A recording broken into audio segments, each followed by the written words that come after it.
Edu notebook YouTube channel में आपका स्वागत है। आज हम भारतीय संविधान के एक ऐसे हिस्से पर चर्चा करने जा रहे हैं जो हर भारतीय नागरिक के लिए जानना जरूरी है। और अगर आप किसी कंपटीशन एग्जाम की तैयारी कर रहे हैं तो ये आपके लिए बहुत ही महत्वपूर्ण है। हम बात करेंगे मौलिक अधिकारों यानी फंडामेंटल राइट्स की। जी, जो संविधान के भाग 3 में अनुच्छेद 12 से 35 तक दिए गए हैं। और इन्हें भारत का मैग्ना कार्टा भी कहा जाता है। बिल्कुल। तो आज हमारा मिशन है इन सभी जरूरी आर्टिकल्स को समझना, वो भी कुछ मजेदार और जादुई ट्रिक्स के साथ, ताकि हमेशा के लिए याद हो जाएं। चलिए इस विश्लेषण को शुरू करते हैं। तो सबसे पहले कुछ बेसिक फैक्ट्स देख लेते हैं। मौलिक अधिकारों का जो कॉन्सेप्ट है यह हमने संयुक्त राज्य अमेरिका मतलब यूएसए के बिल ऑफ राइट्स से लिया है। हाँ, लेकिन इससे भी ज्यादा जरूरी एक शब्द है न्यायोचित यानी जस्टिसेबल। जस्टिसेबल, हाँ। इसका असल में मतलब क्या होता है, ये सुनने में थोड़ा टेक्निकल लगता है। देखिए, न्यायोचित का मतलब समझना बहुत जरूरी है। इसका सीधा सा अर्थ है कि अगर आपके किसी भी मौलिक अधिकार का उल्लंघन होता है तो आप सीधे कोर्ट मतलब न्यायालय जा सकते हैं। अच्छा, ये सिर्फ कागज पर लिखे हुए वादे नहीं हैं। मतलब इन्हें कानून द्वारा लागू करवाया जा सकता है। एग्जैक्टली, ये एक कानूनी गारंटी है। और इसी गारंटी के लिए दो शुरुआती अनुच्छेद बहुत अहम है। एक तो अनुच्छेद 12 जो राज्य यानी स्टेट की परिभाषा बताता है, जैसे संसद, सरकार और स्थानीय निकाय। और दूसरा है अनुच्छेद 13 जो न्यायिक पुनरावलोकन जुडिशियल रिव्यू की शक्ति देता है। और न्यायिक पुनरावलोकन ही वो शक्ति है जो ये पक्का करती है कि कोई भी सरकार ऐसा कानून नहीं बना सकती जो इन मौलिक अधिकारों को छीनता हो। अच्छा, मतलब ये एक तरह का सेफ्टी वॉल्व है। आप कह सकते हैं, अगर ऐसा कोई कानून बनता है तो न्यायालय उसे शून्य मतलब अमान्य घोषित कर सकता है। ये लोकतंत्र का एक सुरक्षा कवच है। बहुत बढ़िया। अब आते हैं उस हिस्से पर जिसका शायद सबको इंतजार था, जादुई ट्रिक्स। हमारे संविधान में 6 मौलिक अधिकार हैं। इन्हें क्रम से याद रखने की एक मास्टर ट्रिक है। बस ये लाइन याद रखिए, समस्त शोध संस्कृति के उपचार।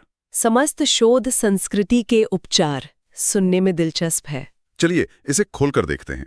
सम से समता का अधिकार, राइट टू इक्वालिटी, अनुच्छेद 14 से 18। ठीक है। स्त से स्वतंत्रता का अधिकार, राइट टू फ्रीडम, अनुच्छेद 19 से 22। ओके। शो से शोषण के विरुद्ध अधिकार, राइट अगेंस्ट एक्सप्लॉयटेशन, अनुच्छेद 23-24। सही है। ध से धर्म की स्वतंत्रता का अधिकार, अनुच्छेद 25 से 28। संस्कृति से संस्कृति और शिक्षा संबंधी अधिकार जो है अनुच्छेद 29-30। और आखिरी? और उपचार से संवैधानिक उपचारों का अधिकार, अनुच्छेद 32। ये ट्रिक तो वाकई प्रतियोगी परीक्षाओं के लिए बहुत कारगर है। अक्सर इन अधिकारों का सही क्रम पूछ लिया जाता है। एक लाइन और आपको पूरा क्रम याद। बिल्कुल। चलिए अब हर अधिकार के अंदर चलते हैं। सबसे पहले समता का अधिकार, आर्टिकल 14 से 18। इसकी भी एक ट्रिक है, विधि, जाति, लोक, अस्पृश्य, उपाधि। अच्छा। 8-14 विधि के समक्ष समता, मतलब कानून के सामने सब बराबर। 8-15 जाति, धर्म, लिंग के आधार पर भेदभाव का निषेध। ठीक। 8-16 लोक नियोजन यानी सरकारी नौकरियों में अफसर की समानता। 8-17 अस्पृश्यता का अंत, अनटचेबिलिटी। और 8-18 उपाधियों का अंत, जैसे राजा महाराजा। ये तो बहुत आसान हो गया। अगला है स्वतंत्रता का अधिकार, 8-19।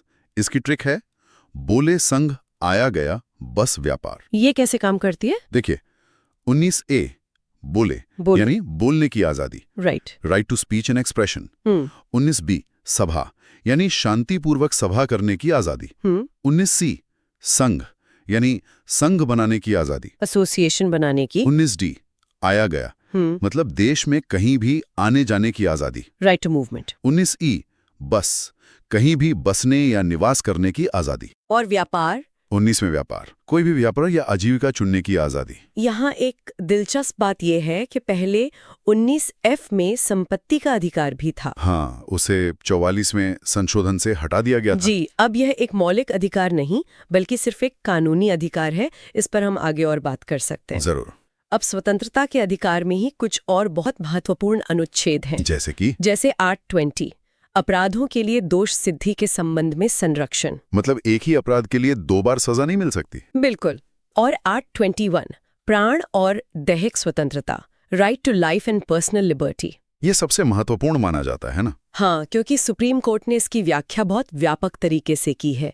जीने का मतलब सिर्फ सांस लेना नहीं, बल्कि गरिमा से जीना है। और इसी में से राइट टू प्राइवेसी भी निकला। जी, और राइट टू एजुकेशन भी। हाँ, 821A शिक्षा का अधिकार, जिसे 86वें संशोधन से जोड़ा गया। और फिर 822 भी है, गिरफ्तारी और निरोध से संरक्षण। जैसे 24 घंटे में मजिस्ट्रेट के सामने पेशी। बिल्कुल। हाँ, अब आते हैं शोषण के विरुद्ध अधिकार पर। 823 और 24।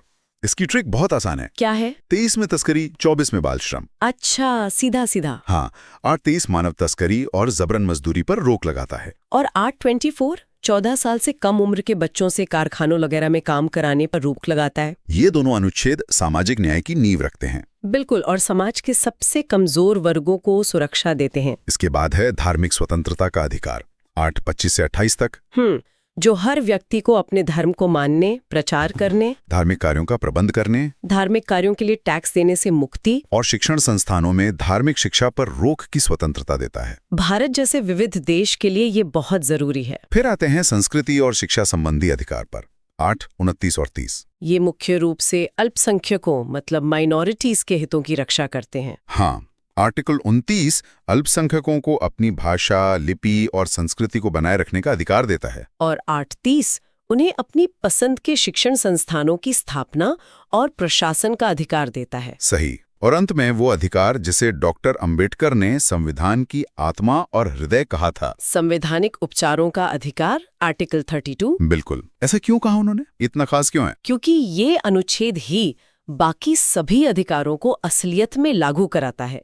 इसके बिना बाकी सारे अधिकार बस कागज पर रह जाते। मतलब ये एक तरह का एनफोर्समेंट मैकेनिज्म है। एग्जैक्टली।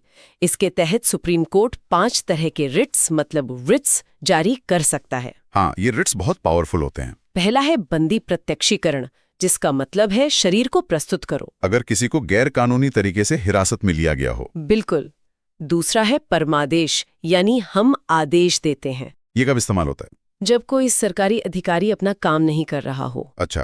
फिर तीसरा प्रतिषेध, जिसका सीधा मतलब है रोकना, जब कोई निचली अदालत अपने अधिकार क्षेत्र से बाहर जाकर सुनवाई करती है। चौथा है उत्प्रेषण, सरशिरारी। हाँ, जिसका मतलब है प्रमाणित होना।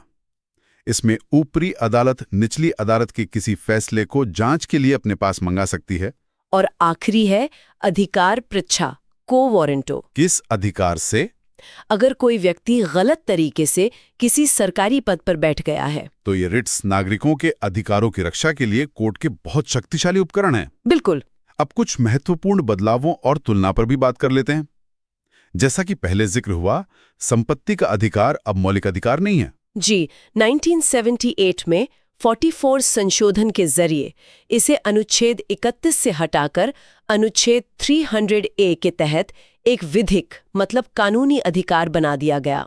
मौलिक अधिकार और कानूनी अधिकार में मुख्य अंतर क्या है? देखिए, मुख्य अंतर ये है कि मौलिक अधिकार के हनन पर आप आर्टिकल 32 के तहत सीधे सुप्रीम कोर्ट जा सकते हैं। अच्छा। जबकि कानूनी अधिकार के लिए आपको सामान्य कानूनी प्रक्रिया का पालन करना होता है, मतलब निचली अदालतों से शुरू करना होता है। ये भी जानना जरूरी है कि कुछ अधिकार सिर्फ भारतीय नागरिकों को मिलते हैं। हाँ, जैसे अनुच्छेद 15, 16, 19, 29 और 30। जबकि कुछ अधिकार जैसे अनुच्छेद 14, 20, 21 ये नागरिकों और विदेशियों दोनों को मिलते हैं। जी, 21A और 22 से 28 तक भी दोनों के लिए हैं। आखिर में मौलिक अधिकार यानी भाग 3 और नीति निर्देशक तत्व यानी भाग 4 में एक बड़ा अंतर है। हाँ, ये अक्सर पूछा जाता है। मौलिक अधिकार यूएस से प्रेरित और न्यायोचित हैं, जबकि नीति निर्देशक तत्व आयरलैंड से प्रेरित और गैर न्यायोचित हैं, मतलब नॉन जस्टिशिएबल। उन्हें आप कोर्ट में लागू नहीं करवा सकते। अगर संक्षेप में कहें तो मौलिक अधिकार बताते हैं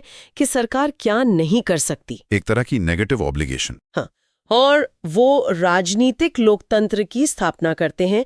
वहीं नीति निर्देशक तत्व बताते हैं कि सरकार को क्या करना चाहिए। एक पॉजिटिव डायरेक्शन। जी, और वो सामाजिक और आर्थिक लोकतंत्र का लक्ष्य रखते हैं। परीक्षा के नजरिए से कुछ और बातें भी याद रखनी चाहिए, जैसे कि केशवानंद भारती केस 1973, जिसमें मूल ढांचा यानी बेसिक स्ट्रक्चर का सिद्धांत आया। बहुत महत्वपूर्ण केस था वो। 44वां संशोधन 1978, जिसने संपत्ति का अधिकार हटाया। और 86वां संशोधन 2002, जिसने शिक्षा का अधिकार 821A जोड़ा। और सबसे जरूरी बात आपातकाल मतलब इमरजेंसी के दौरान भी अनुच्छेद 20 और 21 को कभी भी निलंबित नहीं किया जा सकता। ये व्यक्तिगत स्वतंत्रता की सबसे बड़ी गारंटी है। बिल्कुल।